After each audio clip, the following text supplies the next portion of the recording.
রিক্ত আমি নিঃস্ব, আমি দেবার কিছু নাই, আছে শুধু ভালোবাসা।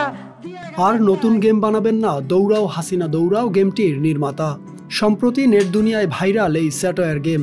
নতুন আপডেটে গেমটির নিচে এমন বার্তা দিয়েছে নির্মাতা। গেমটি গুগল ক্রোমের অফলাইন ডাইনোসর গেমের অনুরূপ হলেও একদমই ভিন্ন রঙে রঙিন। খেলায় দেখা যায় শেখ হাসিনা চরিত্রটি দৌড়াতে দৌড়াতে নানা বাধা পার করে। প্রতিপক্ষ হিসেবে রয়েছেন ভারতের প্রধানমন্ত্রী নরেন্দ্র মোদী ও নোবেলজয়ী ডক্টর মোহাম্মদ ইউনূস, যাদেরকে উপস্থাপন করা হয়েছে ব্যঙ্গ ও ঠাট্টার ছলে।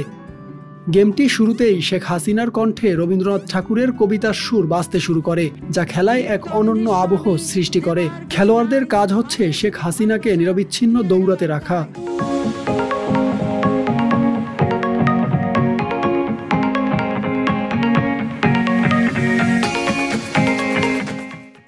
যেখানে পথে সংগ্রহ করতে হয় শেখ মুজিবের ছবি দেওয়া কয়েন, পাশাপাশি মাঝে মাঝে বাধা হিসেবে দেখা যায় আরো চমৎকার উপাদান, যা এই গেমকে করে তোলে আরো রোমাঞ্চকর। তবে সম্প্রতি এই গেমের এক আপডেটে নির্মাতা জানিয়েছেন গেমটা খেলে সকলে মজা পেয়েছেন, এতে নির্মাতা হিসেবে তিনি আনন্দিত।